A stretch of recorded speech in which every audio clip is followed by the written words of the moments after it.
Pan India star Prabhas, star director Prashanth Neel కాంబినేషన్లో వచ్చిన Salaar part 1 ceasefire సినిమాగా నిలిచింది. గతేడాది డిసెంబర్లో రిలీజ్ అయ్యి బ్లాక్ బస్టర్ హిట్ కూడా కొట్టింది. అయితే ఈ సినిమా బిగ్గెస్ట్ యాక్షన్ మూవీగా తెరకెక్కింది. ఈ సినిమాలో ప్రభాస్ సరసన శృతి హాసన్ హీరోయిన్గా నటించింది. మలయాళం స్టార్ హీరో పృథ్వీరాజ్ సుకుమారన్ ఈ సినిమాలో ప్రభాస్కు మిత్రుడిగా నటించాడు. ఈ సినిమా ప్రపంచవ్యాప్తంగా భారీ కలెక్షన్ సాధించింది.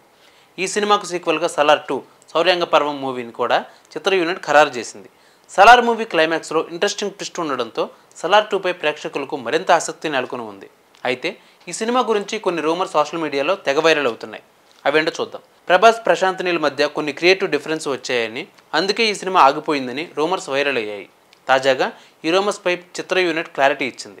సలార్ మూవీ యూనిట్ తాజాగా సోషల్ మీడియాలో ఓ ఇంట్రెస్టింగ్ పోస్ట్ చేసింది. హీరో ప్రభాస్, డైరెక్టర్ ప్రశాంత్ నీల్ నవ్వుతున్న ఫోటోలను పోస్ట్ చేస్తూ వాళ్ళ నవ్వు ఆపుకోలేకపోతున్నారు అని రాసుకొచ్చింది. ఈ ఫోటోతో రూమర్లకు సలార్ టీం తనదైన స్టైల్లో స్పందించింది. సలార్ 2 క్యాన్సిల్ అయిందన్న రూమర్లు నవ్వు తెప్పించేలా ఉన్నాయని రూమర్స్పై మేకర్స్ ఫన్నీగా స్పందించారు. సలార్ 2ని తన తర్వాత సినిమా అని ఇటీవల ఓ ఇంటర్వ్యూలో ప్రశాంత్ నీల్ తెలిపారు. త్వరలోనే షూటింగ్ కూడా ప్రారంభిస్తామని ఆయన అన్నారు. అయితే man of masses NTR, Prashanth Neel కాంబోలో ఒక మూవీ గురించి ఇటీవలే ఇంట్రెస్టింగ్ అప్డేట్ వచ్చింది. ఈ చిత్ర షూటింగ్ ఆగస్టులో మొదలవుతుందని మేకర్స్ స్పెషల్ పోస్ట్లో రిలీజ్ చేశారు. దీంతో సలార్ 2 రద్దయిందన్న రూమర్లు వైరల్ అయ్యాయి. అయితే అలాంటిదేమీ లేదని, సలార్ 2 సినిమా ఖచ్చితంగా ఉంటుందని చిత్ర యూనిట్ వెల్లడించింది.